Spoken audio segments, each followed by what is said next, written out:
Bismillahirrahmanirrahim. Assalamualaikum warahmatullahi wabarakatuh.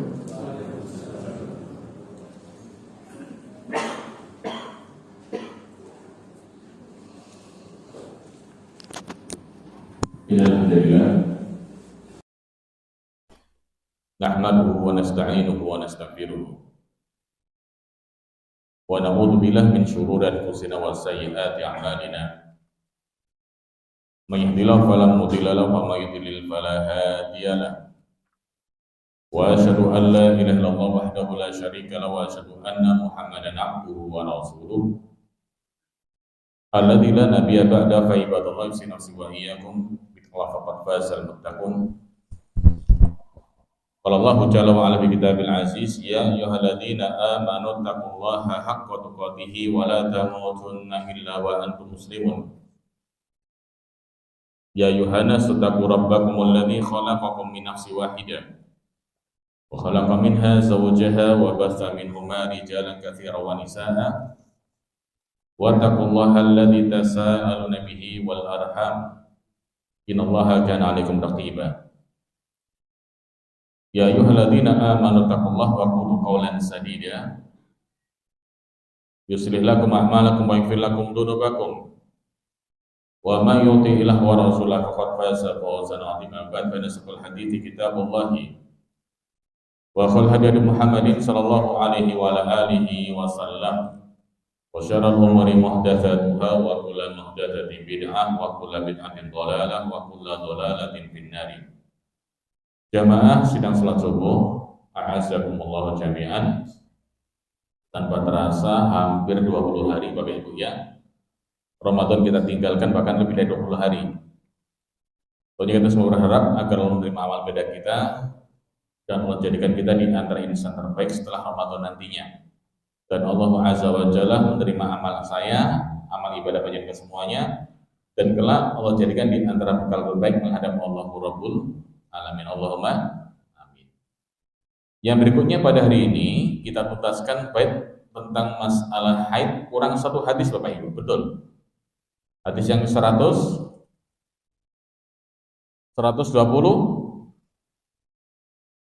betul, dari Ummu Salamah terkait tentang masalah nifas. Ya Pak ya? Betul apa ya?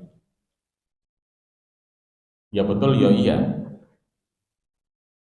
Dari seorang sahabat yang mulia atau sahabi yang mulia, istri Rasulullah sallallahu alaihi wasallam, di antara ummahatul mukminin, yaitu Ummu Salamah radhiyallahu anha, qalat, ia menceritakan bahasanya kana tinufasa'u taqudu fi ahdi Rasulillah sallallahu alaihi wasallam ba'da nifasiha arba'ina. Beliau menceritakan bahwasanya para wanita yang tentang nifas, dinamakan nifas artinya keluarnya darah setelah melahirkan. Taqudu fi ahdi Rasulillah sallallahu alaihi wasallam pada nifasiha, di mana mereka duduk tidak melaksanakan sholat selama arba'ina, yaitu selama 40, yaitu 40 hari. Wa fi lafdin, di lafaz yang lain lahu, dari kisah Abu Daud pula dikisahkan bahwasanya walam ya'murha an-nabi sallallahu alaihi wasallam bi qada'i sholatin nufas. Dan Nabi sallallahu alaihi wasallam tidak pernah menyuruh wanita-wanita tersebut untuk mengqadha sholat ketika orang-orang nifas ini tidak dalam keadaan melaksanakan sholat. Sobat, hadis ini Bapak memuliakan menjadi perbincangan ulama di mana sebagian mereka mendhaifkannya. Cuman yang jadi masalah sekarang banyak ulama-ulama yang memberikan syawahid dan merajihkannya hingga derajatnya menjadi hasan li ghairihi. Termasuk dalam hal ini pula ada satu kisah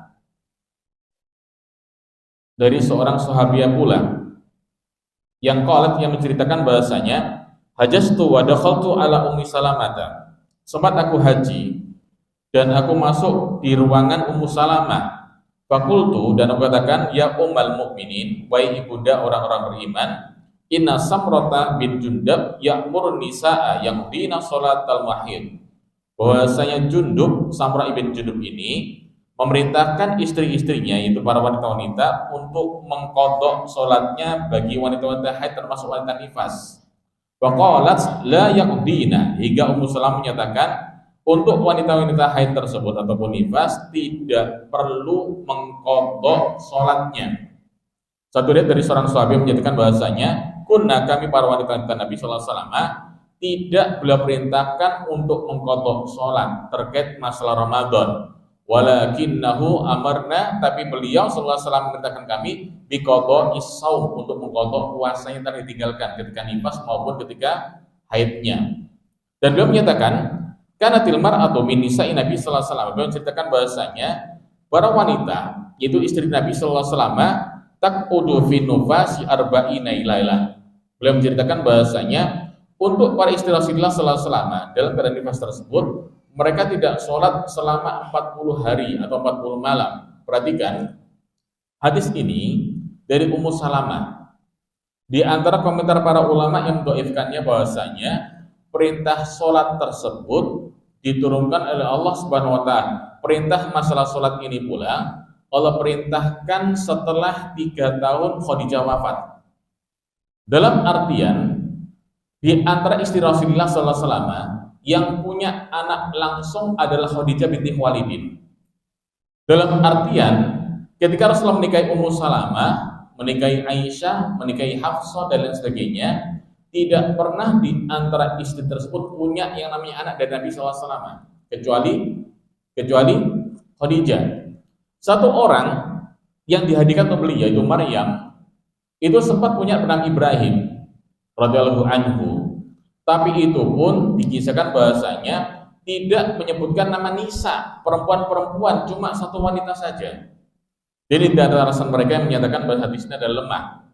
Kemudian dalam kisah ini pula, wala ya'murha Nabi sallallahu alaihi wasallam biqadha'i sholatin nifas, dan Nabi sallallahu alaihi wasallam tidak merintahkan untuk para orang yang nifas tersebut untuk mengqadha salatnya.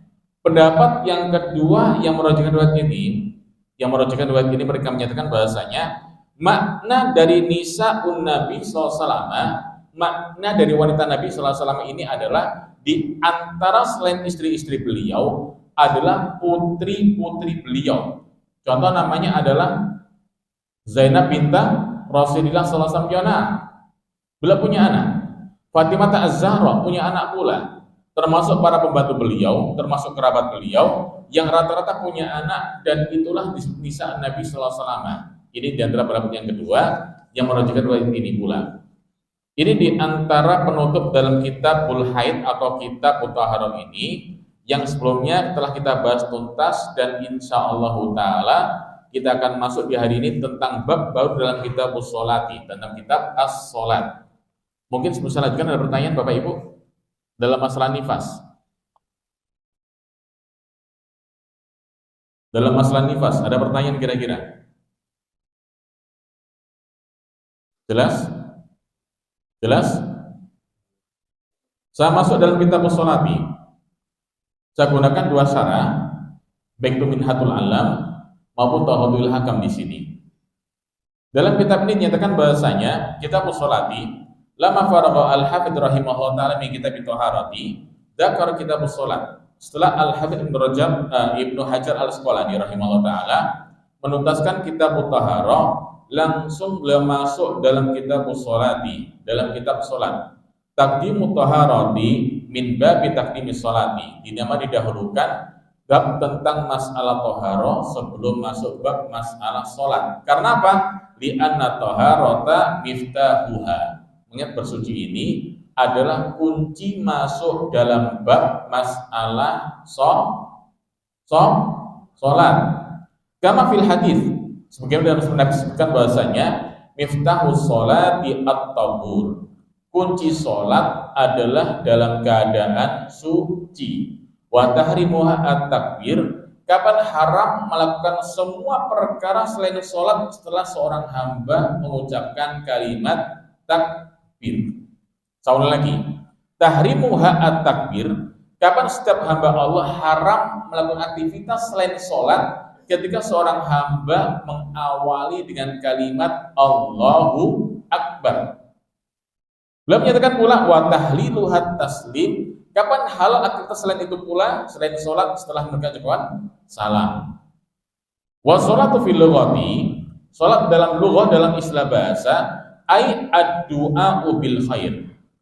Salat dari si bahasa maknanya adalah doa, dinamakan doa itu meminta atau memohon kepada Allah SWT bil khair, untuk kebaikan. Dalam artian doa ini adalah munajat seorang hamba, permintaan seorang hamba, doa seorang hamba kepada Allah Azza wa Jalla, meminta apa? Semua kebaikan tentunya.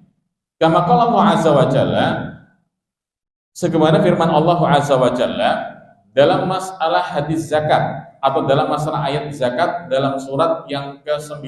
Surat yang ke-9, surat At-Taubah, di ayat yang ke-103. Ayat berapa tadi Bapak Ibu? 103. Dalam masalah apa itu? Dalam masalah apa itu tadi? Zakat. Perhatikan, ketika ada orang menunaikan zakat, Allah menyatakan wasalli alaihim. Sempat di antara para orang-orang, para dai terutama, menerjemahkan kalimat salli alaihim, ucapkan sholawat untuk dia. Sambil contoh, misalnya ada orang terima zakat dari orang yang menunaikan zakat tersebut, Allahumma sholli alaika, ya Rabb, sholli untuk dia, sholawat untuk dia. Terkadang di antara para orang-orang ini, Pak, nek sholawat dok, saling kurang sak nonton, Pak. Lah, dalam kalimat ini ternyata makna sholli ini adalah doa. Sebenarnya kalimat ini Allah menyatakan wasalli alaihim inna sholataka sakanun lahum. Allah menyatakan salatmu untuk mereka tersebut sakanun lahum, menenteramkan hati mereka. Ai bi makna ud'u lahum bit taubati wal maghfirati wal barakah. Doakan untuk dia ini keberkahan, ampunan serta taubat dari si Allah Subhanahu wa taala. Qala Nabi sallallahu alaihi wasallam, Nabi sempat dawuh pula di hadis yang lain dalam riwayat Imam Muslim tersebut, Rasul menyatakan tentang kalimat ini, ketika seorang hamba diundang oleh orang-orang di antara kerabat dan sahabat ataupun keluarga untuk makan. Ngapunten, undangan makan ini adalah sebuah adat yang dimiliki oleh orang-orang beriman. Saya ulang Pak Ibu ya, undangan dahar alias madang. Madang atau apa namanya? Madang atau madiang? Madang. Undangan dahar sarang-sarang, undangan madang ini di antara adat kebiasaan orang-orang beriman. Bukan boros, tapi artinya ketika seseorang punya rezeki lebih, tidak salah mengundang orang lain ngajak makan.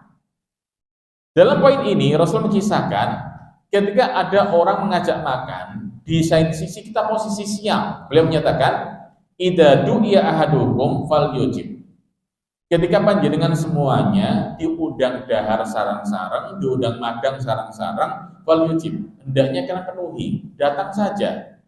Misalnya kita puasa, wa in kana shaiman falyusalli. Misalnya dia posisi puasa, puasa mana ini adalah siyamu fardhatin, puasa wajib au qadhain au nadarin. Itu puasa yang Allah wajibkan. Entah berapa puasa qadha. Apa itu puasa qadha, Bapak Ibu? Bayar puasa Ramadan, itu puasa qadha.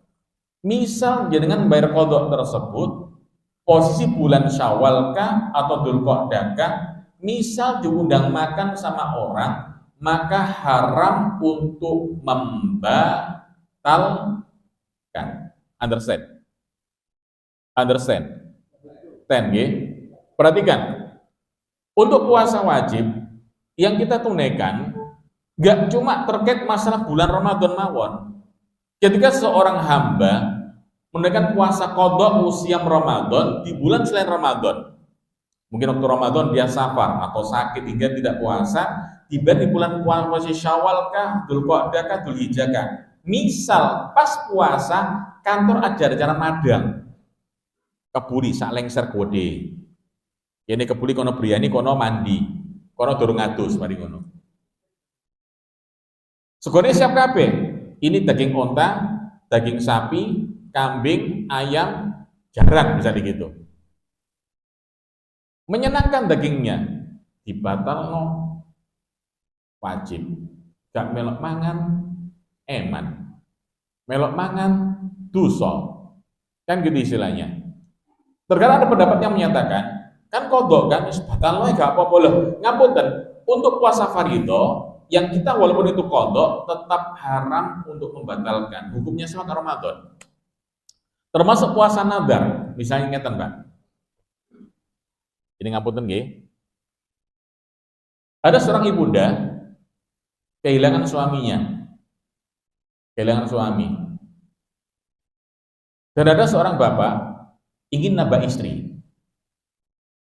Gak usah guyu. Misal Pak Sarmin. Paling gampang Pak Sarmin udah. Ngapunten lho, Bung. Saya ambil contoh misalnya.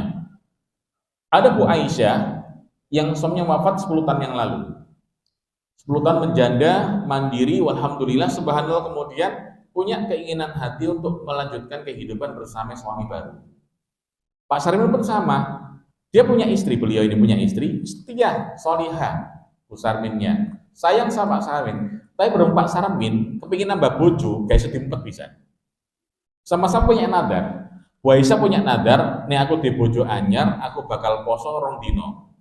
Pak Sarmin dawuh, nih aku oleh Bu Aisyah kita kawin, aku bakal poso 5 dino. Ini puasa nadar. Subhanallah, jadi nikah diam-diam. Bu Sarmin nggak tahu, takmir nggak tahu, Momoro panggil keluarganya sama keluarga sekitar, tetangga-tetangga. Ketua takmirnya diundang pisan Ustaz Nur Yasin. Ustaz monggo dahar sareng-sareng, undangnya dahar. Rawuh dikon ngawino tibakno. Ustaz ngapunten, perwakilan dari wali, limpah wali bareng jenengan. Loh, kawin sama Pak Sarmin? Nggih, nikah kemudian. Sah nikahnya Pak Sarmin, Aisyah menunaikan puasa nadarnya. Puasa nadar ini wajib hukumnya ditunaikan dan haram dibatalkan dalam keadaan kalau ada undangan makan. Paham dari sini sekilas? Dalam kalimat ini Rasulullah menyatakan, wa in kana sha'iman falyusalli. Kalau kalian posisi puasa, maka doakan untuk pengundangnya tersebut berupa apa? Bil maghfirati wal barakati wa nahwi dzalik. Baik keberkahan, ampunan, apa yang selainnya itu. Wa in kana muftiran falyat'am. Nek jenengan misalnya tidak puasa, sikat sudah. Diundang masuk gak disikat? Masuk sampe diundang Pak Dahar, dikai piring, ono iwak, besok dipangan separuh masak ngono. Lu gak dindekno, sungkan Mas udelmu sungkan. Dikai panganan enak dindekno separuh tok, jarine sungkan, entekno segera. Ini bedakan antara adat sama tutunan, Bapak.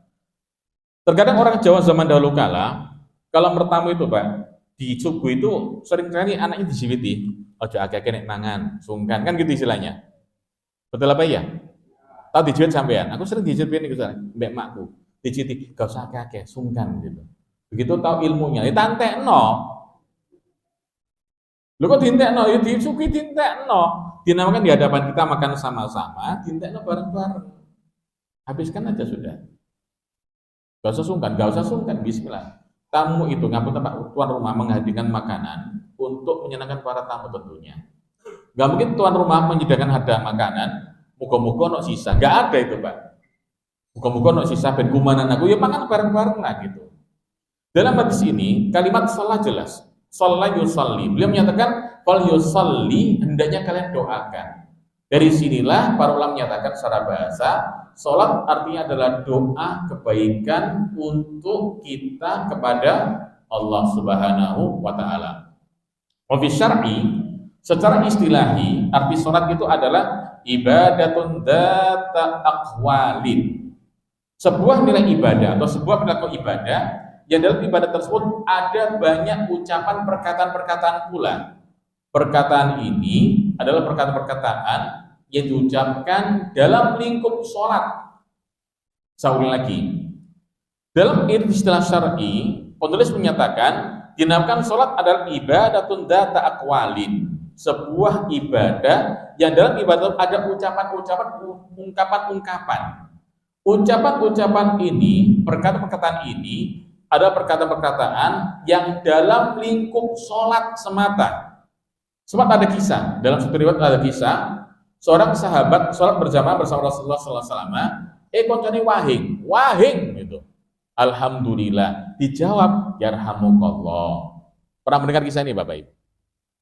Udah begini Pak, ono arek sholat wong papat, imami sholat ngimami, sing telu dadi makmum. Imamnya subhanallah ngentut Dijawab misi toy, sholat imam ngentut ngawur ae. Dijawab ping loro, sholat gale ngomong. Sing itu ngomong enak, aku gak ngomong. Batal kabeh akhire yo. Lah, dalam kalimat ini beliau menyatakan ketika mendengar sebuah jawaban dari orang yang bersin tadi, yarhamukallah, beliau menyatakan panggil kemudian. Hadis salat, Rasul menyatakan, salat ini Mas, la yasluh fiha syai'un minal kalaminas, min kalaminas. Mas, dalam salat ini tidak dibenarkan ucapan-ucapan manusia satu sama lain, baik itu doa atau yang lainnya.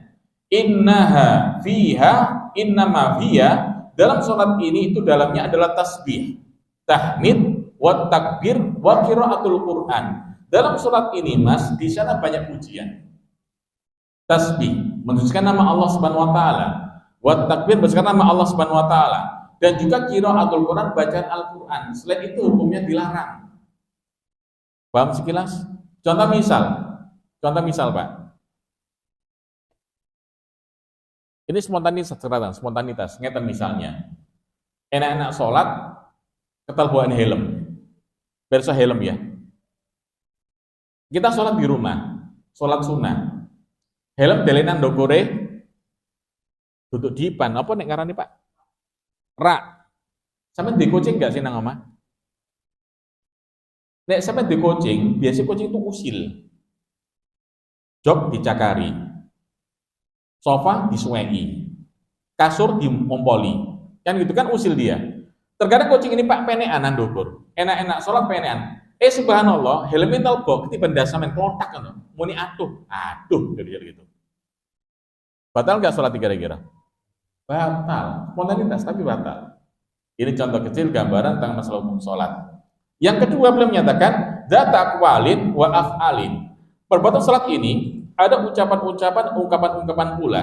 Juga perilaku ada aktivitas sana berupa takbiratul ihram, rukuk, i'tidal, sujud, duduk di antara dua hingga kemudian tawaf dan sebagainya.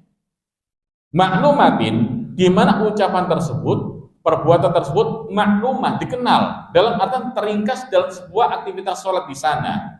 Ala ma qalahul jumhur, dan inilah pendapat para jumhur, muftatahatun bit takbir, dibuka dengan takbiratul ihram, muftatamatun bit taslim, itu dengan salam.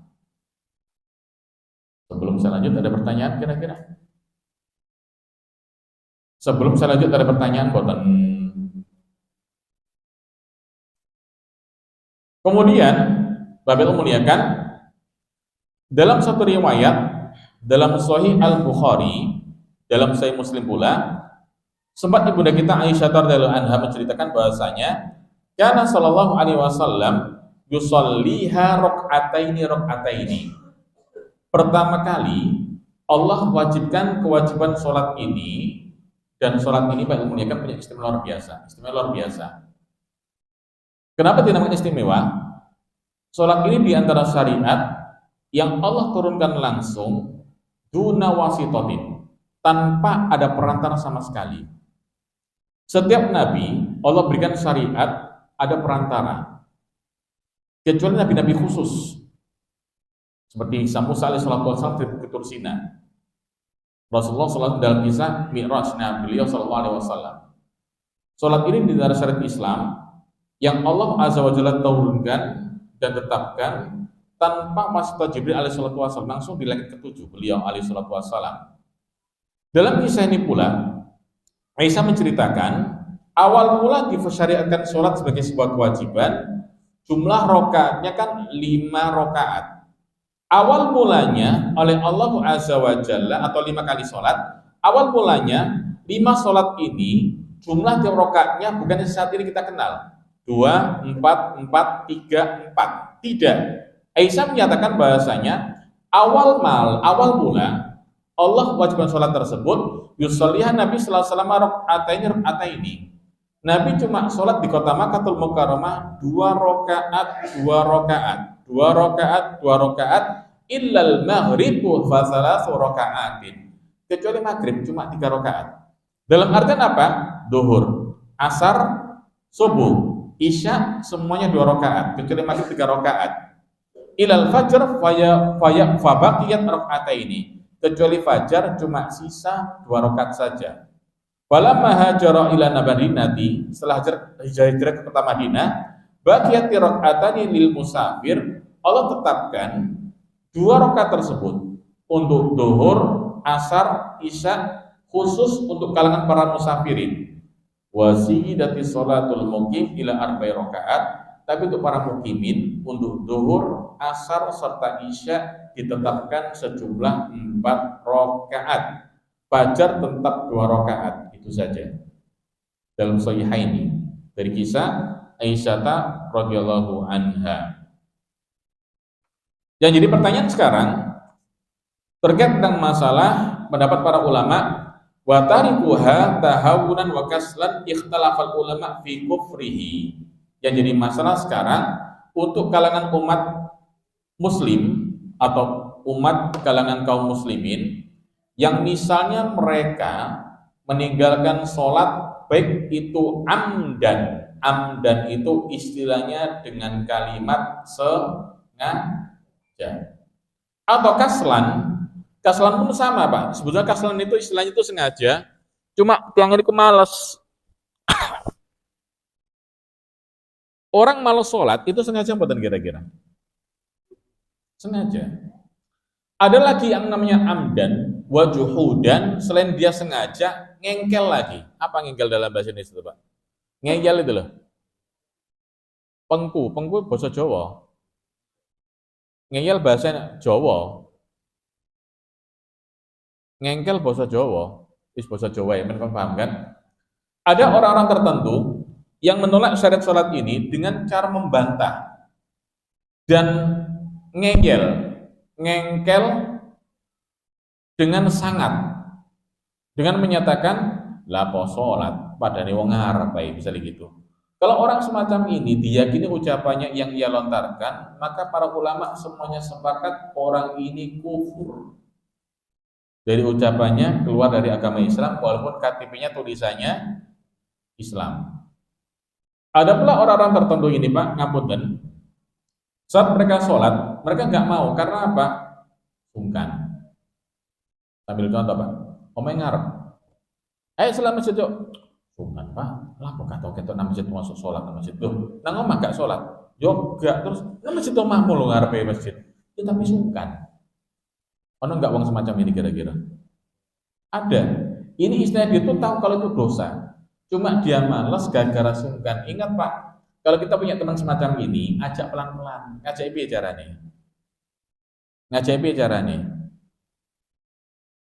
carane?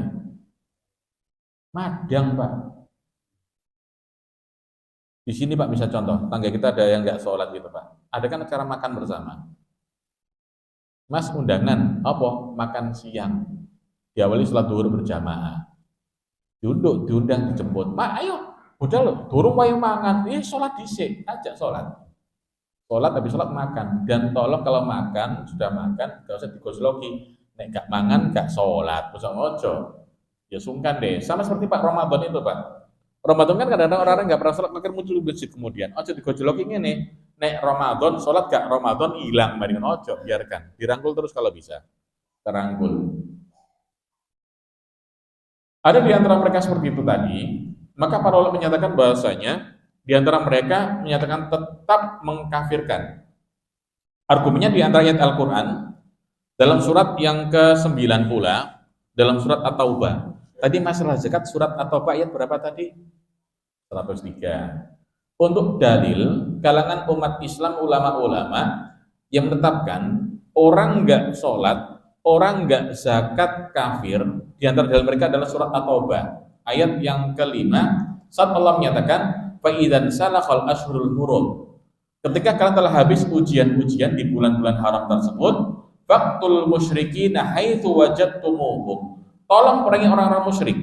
Dalam bulan-bulan haram, perang hukumnya haram. Dilarang umat Islam mengawali perang. Tapi kalau diserang wajib untuk membantah dan juga untuk membalasnya serta melawannya. Allah menyatakan, setelah bulan haram telah lewat, bulan haram itu apa aja Bapak Ibu? Bulan haram itu apa aja kira-kira? Dzulqa'dah, Dzulhijjah, Muharram, satunya Rajab atau Rajab. Allah menyatakan, setelah 4 bulan ini lewat, maka Allah menyatakan faqtul musyrikin, perangi musyrikin, lawan mereka, haitsu wajadtumuhum, dimanapun kalian temui mereka, serang mereka, wa khuduhum wahdusuruhum, tolong jumpai mereka, tangkap mereka, kepung mereka, waqudu lahum kulla marsad, dan intai mereka tempat pengintaian. Ayat setelahnya Allah menyatakan fa in tabu, kalau mereka tobat dari kemusyrikannya, masuk Islam, wa qamus shalah, menunaikan salat, wa atau zakat, membayar zakat, bakhallu sabilan, biarkan mereka lewat dengan selamat. Artinya apa? Dalam ayat ini para mereka ulama menyatakan bahasanya selama mereka masuk Islam, menunaikan salat, dan kemudian membayar zakat, mereka adalah ikhwanukum fiddin, saudara dalam seagama. Ini dalilnya di antara mereka menyatakan orang nggak sholat kafir. Yang kedua dalilnya di antara mereka pula ucapan Rasulullah SAW menyatakan bahwasanya innal ahda allati bainana wa bainahum as-sholat. Perjanjian antara kami dan mereka orang-orang non-muslim adalah masalah sholat. Faman tarakaha faqad kafar. Yang mereka nggak mau sholat maka kufur. Ini dalil mereka di antaranya. Termasuk kalangan sahabat Nabi sallallahu alaihi wasallam dalam Sahih Tirmidzi, mereka menyatakan bahasanya lam yakun ashabun Nabi sallallahu alaihi wasallam yarawna syai'an minal a'mali tarakahu kufrun ghairu sholati. Kalangan sahabat Nabi sallallahu alaihi wasallam tidak pernah melihat satu perkara. Saya ulang lagi. Kalangan sahabat Nabi sallallahu alaihi wasallam tidak pernah melihat satu perkara pun yang satu perkara yang ditinggalkan hukumnya kufur kecuali masalah sholat. Contoh misalnya, ada umat Islam nggak mau haji, mereka nggak kafirkan. Ada umat Islam nggak mau zakat, nggak mau kafirkan. Tapi masalah sholat ditinggalkan, langsung dikafirkan oleh sahabat. Ini di antara pendapat para ulama yang pertama yang menyatakan bahwasanya mereka ini orang-orang yang kufur kepada Allah dan tidak bisa disolati, nggak bisa bisa mewariskan sebuah nilai warisan. Pendapat yang kedua, di antara ulama ini Pak yang memuliakan bahwa dalil pula. Di dalam surat An-Nisa yang Allah menyatakan innallaha la yaghfiru ayyushraka bihi. Ayat yang 48. Allah Azza wa Jalla tidak akan mengampuni dosa syirik kepada Allah Subhanahu wa taala. Wa yaghfiru ma duna dzalik, tapi Allah siap mengampuni dosa selain syirik. Termasuk dosa meninggalkan sholat, meninggalkan apapun itu. Allah siap mengampuni liman yasha dengan syarat bagi hamba yang Allah kehendaki. Dan yang berikutnya pula, Rasulullah dawuh satu kalimat ini,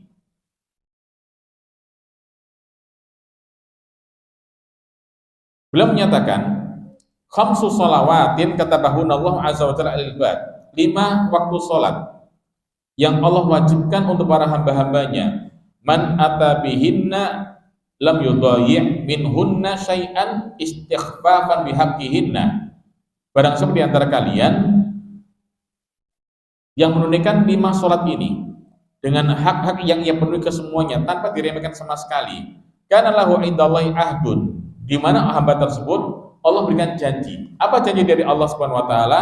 An yudkhilahul jannata, Allah siap untuk masuk ke dalam surganya Allah Subhanahu wa taala. Kebalikannya, wa mal yamti bihinna, barang siapa di antara kalian yang tidak menunaikan dengan cara hak yang paling benar dan meremehkannya, falaysa lahu indallahi ahdun, maka hamba semacam ini Allah enggak punya janji. Insya'a adzabahu, kalau Allah berkehendak akan Allah azab hamba tersebut. Wa insya'a ghafarlah, tapi kalau Allah berkehendak akan Allah ampuni pula. Ini dalil yang kedua yang para ulama menyatakan orang enggak sholat gara-gara mungkin malas, bukan karena sengaja dia melawan. Mungkin malas, aras-arasan, sungkan, wis dadi daging misalnya. Tahu bisa daging Mbak ya? Jadi kebiasaan. Maka kalau menyatakan dia mungkin nggak kafir. Termasuk satu riwayat sebuah ini asar atau satu ini dalam Sahih Muslim Pak. Rasul dawuh, man syahida alla ilaha illallah wa anna Muhammadar Rasulullah wa ana Isa bin Maryam Abdullah Rasulullah, barang siapa bersaksi tentang salah 2 syahadat, alla ilaha illallah wa anna Muhammadar Rasulullah, dan bersaksi bahasanya Isa adalah Abdullah wa Rasuluh, ada hamba Allah dan Rasulnya Allah Subhanahu wa taala. Wa kalimatu alqa Maryam, dan dia meyakini kalimat yang Allah tiupkan dalam rohnya Maryam, dalam jasadnya Maryam, itu sebuah roh yang Allah ciptakan untuk Nabi Isa alaihi salatu wassalam. wa annal jannata haqqun, bersaksi bahwa surga adalah hak dan ada, wa nar haqqun, neraka itu ada, adkhalahullahu alai al-jannata, Allah akan masukkan hamba tersebut dalam surganya Allah Subhanahu wa taala, ala makana minal amal, apapun amaliyahnya.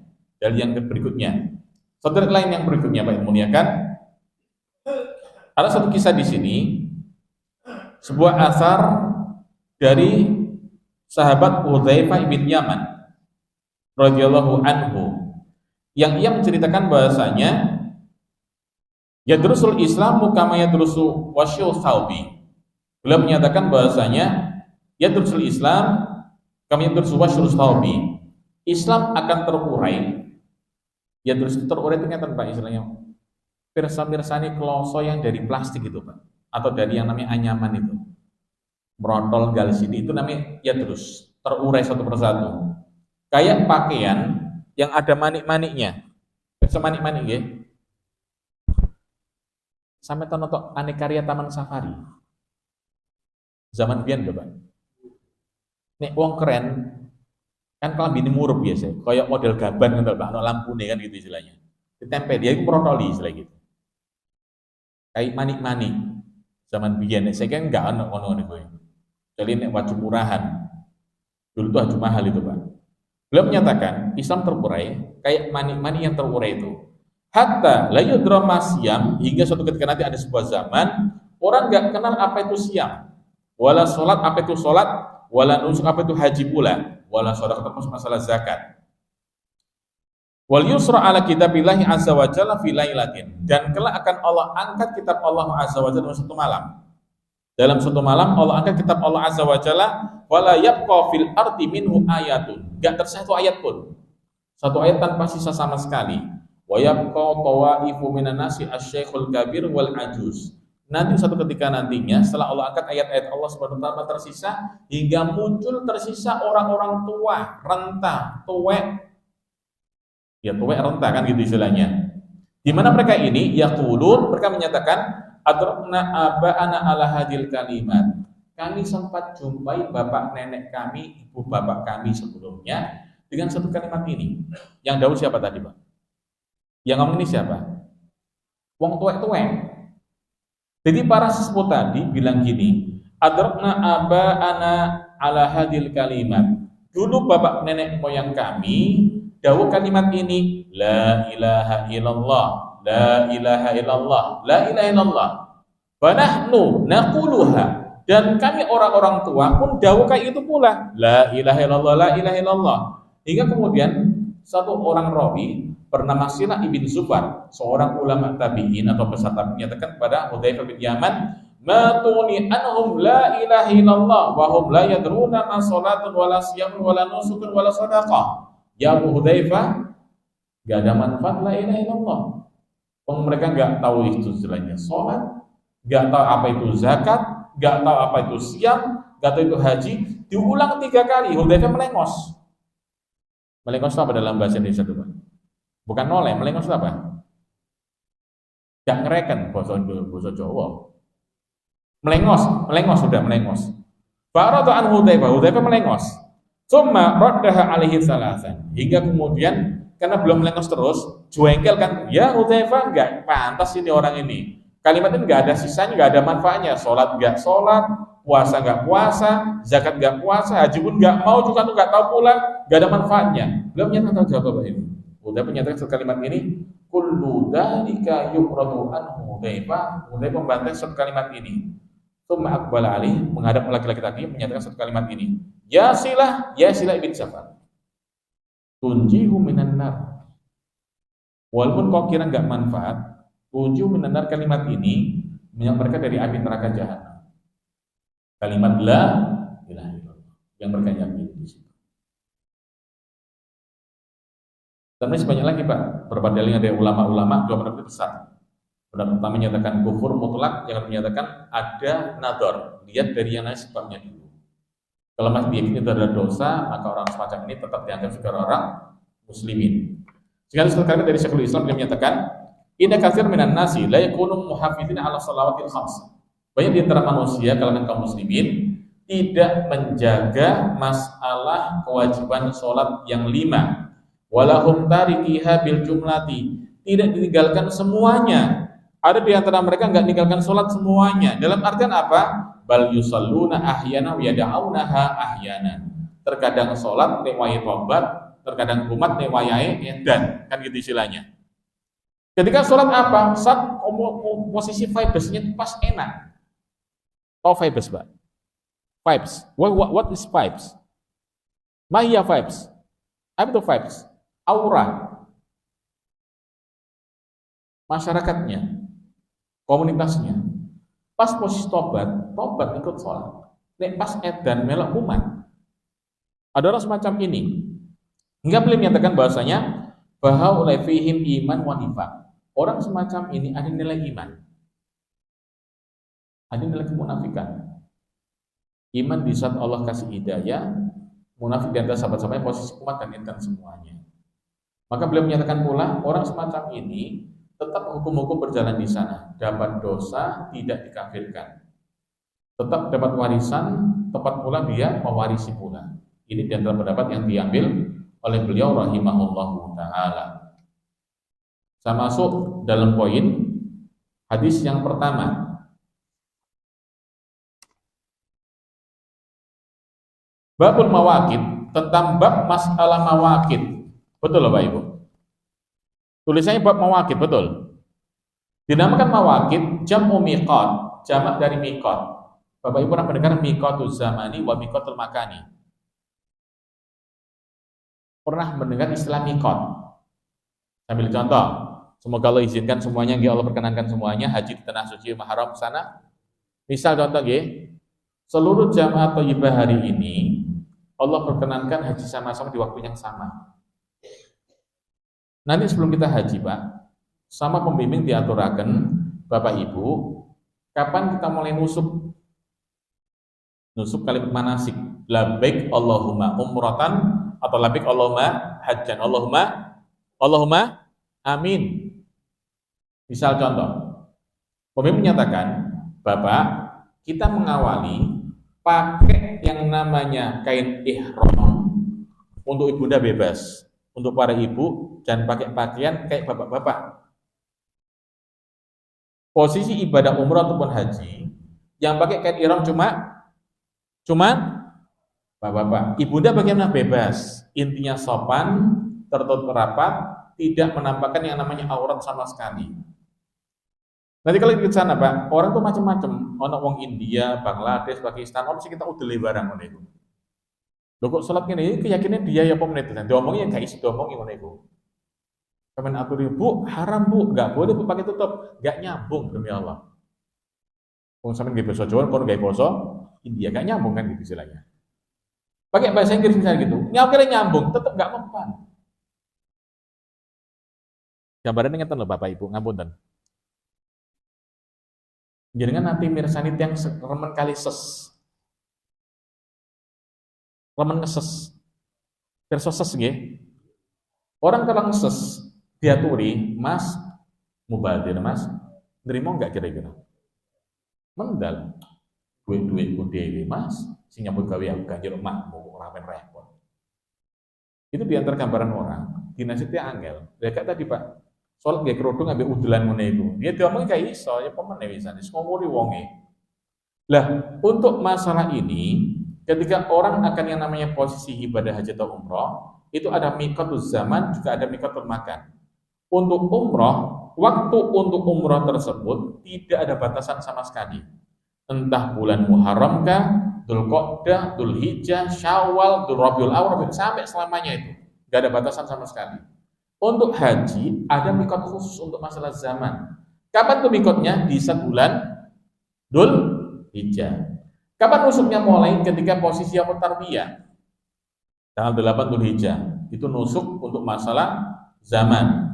Nusuk makani diawali dari talbiyahnya, diucapkan pakai baju ihramnya di tempat-tempat awal nusuk. Entah tempatnya yang namanya Yalamlam kah, atau Bir Ali kah, atau Dzul Hulaifah kah, itu namanya miqatuz zaman makani. Lah untuk namanya babul miqat ini adalah jamak dari miqat, yaitu artinya adalah zaman muhaddadun, diadai salat fihi. Yaitu sebuah timing waktu yang Allah batasi kapan pelaksanaan sholatnya. Dinamakan mikot adalah zaman yang Allah batasi kapan seorang muslim bisa proses sholatnya di tempat-tempat atau waktu-waktu tertentu tadi. Di mana batasannya di sana? Sudah selesai, Pak? Wes mari bel kan itu.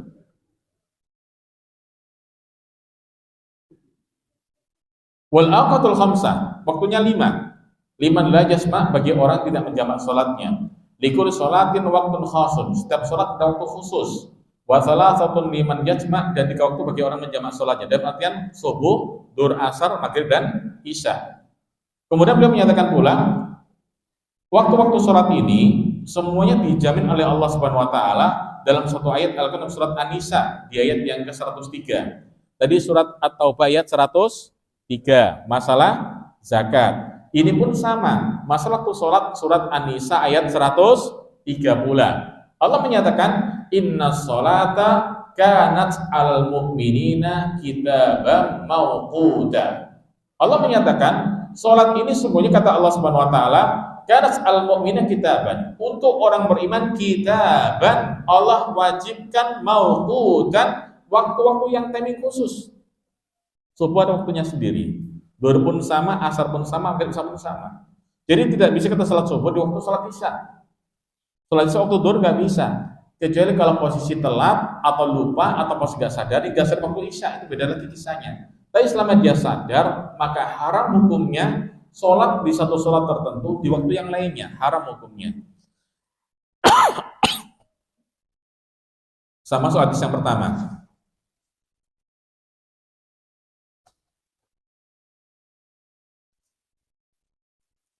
Hadis yang ke-100 128, betul apa ya?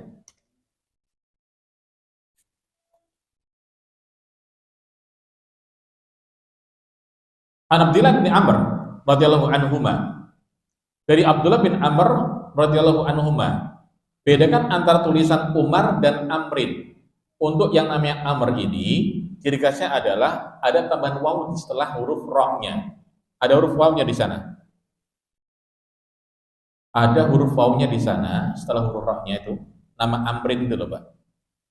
Itu kalau misalnya nggak tambah ada waw, namanya Umar itu berarti. Lah, dalam hadis ini jelas tulisannya An Abdullah ibn Amrin radhiyallahu anhuma, dari seorang sahabat Abdullah ibn Amr radhiyallahu anhuma, sahabat yang mulia, seorang sahabat yang suka ibadah sampai over, seorang sahabat yang suka menulis, Pak. Ada satu kitab tulisan beliau yang sempat hilang, cuma untuk keluarganya mencatat, mengabadikan. Beliau ini punya yang namanya tulisan khusus. Punya tulisan khusus beliau ini, yang kemudian tulisannya itu hilang dan dikumpulkan kemudian beberapa riwayat dari beliau oleh kalangan keluarga beliau pula. Kudu dia apa sebutnya lali aku sampai ada. Sekarang beliau malu. Beliau itu suka ibadah sampai over. Dalam Sahih Muslim, sempat beliau punya janji ke hadapan Rasulullah SAW. Beliau menyatakan, la sumannan nahra ma'ishtu. Ya Rasulullah, saya akan siap-siam sesiang apapun itu, sepanjang siang dalam hari apapun selama saya hidup. Kata Rasulullah, innaka la tutik. Ya Abdullah, enggak mampu jenengan. Sum fi kulli syahrin 3 ayyam. Aku kasih nasihat aja, puasa setiap bulannya 3 hari. Besok doa. Entah bojo awalnya, tengahnya, akhirnya, atau 3 bulan atau 3 hari pada tengah bulan. Terserah engkau, 3 bulan itu pokoknya 3 hari 1 bulan. Ia menyatakan, ini antiku min dzalik, ini utiku aksar min dzalik. Saya lebih mampu ya Rasulullah, banyak dari itu. Tak bariku siap. Dia menyatakan, sum likulli isnin wa khamis. Udah siam Senin dan Kamis. Masih dia menjawab, ini utiku aksar min dzalik. Ya Rasulullah, aku masih kuat di itu. Hingga beliau menyatakan, sum yauman waftir yauman, udah siam sehari, buka sehari. Siamnya siapa itu, Pak? Nabi Daud alaihi salatu wassalam. Hingga dilaksanakan Abdullah bin Umar bin Amr ini. Hingga pada usia rentanya beliau nyesel. Lapor, laitani aku dulu rukhsatan Nabi sallallahu alaihi wasallam, misalnya aku ambil rukhsahnya Nabi. Rukhsah itu apa sih rukhsah? Keringanan. Seandainya kemarin itu waktu aku masih muda, tak ambil yang puasa sakulan ping telu iku tok ya. Ketun setelah ia usia tuanya. Mudanya sergap, tuanya nyesel. Beliau menyatakan di sini, Ana Nabi sallallahu alaihi wasallam, bahasa Nabi sallallahu alaihi wasallam satu kalimat ini, dia menyatakan, waktu dhuhri idza zalatis syams. Waktu salat duhur, waktunya salat duhur, setelah zalat dinamakan zalat ay malat ilal ghurub ila mahal ghurubiha. Dinamakan zalat artinya dia berpaling ke arah tempat tenggelamnya. Tenggelamnya matahari itu arah mana, Pak? Barat nggih. Nah, ketika matahari tengah-tengah mulai miring, itulah namanya zalat, ay malat. Awal masuk sholat duhur. Yang kita kenal dengan istilahnya zawal. Wa kana dhillu rajuli katulihi malam yahduril asr. Beliau menyatakan pula, kapan batasan waktu duhur ini? Di saat awal asar. Kapan awal asar itu? Di saat seorang hamba panjang bayangannya sama kayak ukuran aslinya. Itulah awal asar dan ending dari waktu duhur. Beliau menyatakan awal duhur saat matahari mulai lewat, mulai miring, condong ke arah tempat tenggelamnya, miring sedikit itu sudah masuk zawal, masuk waktu duhur. Akhir duhur itu adalah ketika awal asar, ketika bayangan seorang laki-laki atau seorang perempuan, bayangannya ukurannya sama kayak tinggi aslinya. Atau sebuah benda, bayangannya ini tingginya, panjangnya, sama kayak ukuran aslinya. Kenapa dinamakan ini kalimat katuli dhillur rajuli? Ukurannya kayak bayang laki-laki. Laki-laki ini sebagai pandangan, sebagai kiasan, sebagai perwakilan. Dalam artian nggak cuma laki-laki tok, perempuan pun sama, barang pun sama, tanaman pun sama. Selama panjangnya itu sama dengan yang namanya bayangannya, maka itulah awal waktu asar, malam yahduril asar, selama itu asarnya belum masuk, yang pasti. Waktul asri malam yasfarra syams. Kapan waktu akhir asar? Selama matahari belum menguning. Dinamakan tasfarra, isfar yasfar. Itu adalah warna di atasnya warna merah. Sebelum masuk merah, sebelum merah itulah itu asfar. Dalam bahasa itu warna apa itu, Pak? Asfar itu. Sebelum merah itu warna apa? Orange ya. Ya warna itulah. Akhir waktu asar, itu akhir waktu asar. Membuka kemungkinan kalau asar endingnya adalah ketika matahari mulai menguning. Berarti ketika waktu menguning mataharinya dilarang sholat asar. Bapak Ibu muliakan, nanti kita bahas tentang waktu ikhtiyari dan waktu ad-daruri. Untuk waktu sholat asar ini ada macam. Yang pertama adalah waktu ikhtiyari. Itu waktu yang paling utama, yaitu waktu yang paling awal yang bisa seorang muslim memaksimalkan sholat asar di sana. Apa di antaranya dalam hadis yang berikutnya itu, Pak, dari Hudzaifah, dari Buraidah tentang masa waktu asar, wasyamsu baydha'un natiyatun. Saat matahari masih putih sinarnya. Atau dari Abu Musa al-Asy'ari, wasyamsu murtafi'atun, atau matahari masih tinggi. Bukan posisi menjelang tenggelam. Itu waktu yang namanya waktu ikhtiyari. Waktu yang paling pas untuk sholat asar. Ada waktu doruri. Ada waktu doruri itu kapan? Sebelum matahari tenggelam. Bagi siapa saja, bagi orang-orang yang ada udzur di sana. Contoh keturun. Pernah ketiduran, Pak? Selepas sholat duhur jangan sare, tangi-tangi waktu isya. Pernah tidur seperti itu enggak kira-kira? Saya pernah ngalami, Pak. Pulang dari Tuban sama istri saya itu hamil yang pertama. Capek naik bis waktu itu, Pak. Tidur waktu sholat duhur. Bangun waktu adzan isya. Itu fakta kejadian. Bukan kemungkinan orang semacam ini, ketika bangun, jelang matahari tenggelam, maka diperbolehkan waktu sholat di waktu doruri tadi. Atau wanita haid, suci bersih, jam 4:30 sore. Kemudian dia mandi, ngapunten, Pak, wanita ini adus, itu diluk taswe kira-kira. Wong itu adus, duit diluk tas suwe. Nek wong lanang adus diluk tas suwe. Wong lanang adus diluk ta suwe. Itu nek normal, nek gak normal suwe. Berarti kalau laki-laki mandinya lama berarti orang itu gak normal. Ya mau kata Pak. Aku sempat suudon sama murid-murid kami Pak. Nek adus suwe, cocok tulinan sabun hari ini. Ngerti tulinan sabun Pak ya? Tunggu sebulan itu loh. Bicara dengan unik Pak, dengan pun dan ini di antara gambaran-gambaran contoh, bisa seorang ibunda atau seorang anak perempuan haid mandi lama sampai kemudian selesai ngeringkan rambut lagi duluan, dilalui, diserweni, sakwen-wen sampai kurang adzan maghrib. Ini di antara timing yang bolehkan untuk wanita yang sholat di sana. Kemudian di sini, sama masuk di sini pula, waktu sholatul maghribi, waktu sholat maghrib itu Pak, malam yaghibu syufuq, malam yaghibu syafqi.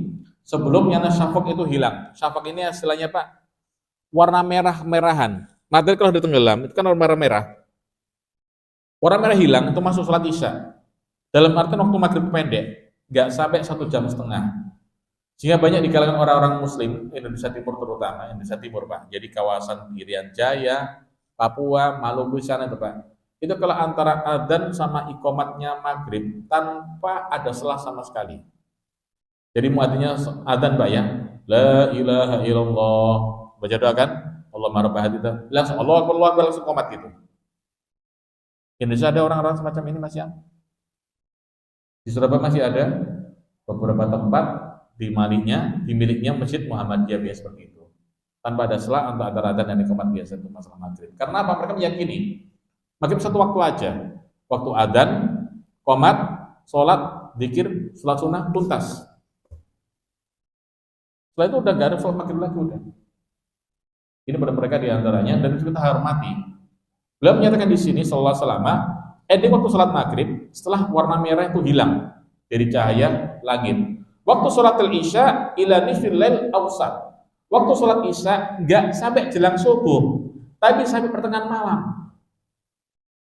Yang dahulu Nabi sallallahu alaihi wasallam, waktu sholatul subhi min tulu'il fajri malam tatlu'i syams. Waktu sholat subuh awalnya setelah matahari terbit fajar shadiq. Fajar yang kedua, yang benar fajar kadhib, yang benar fajar shadiq. Munculnya fajar shadiq hingga sebelum matahari muncul, itu waktunya sholat subuh.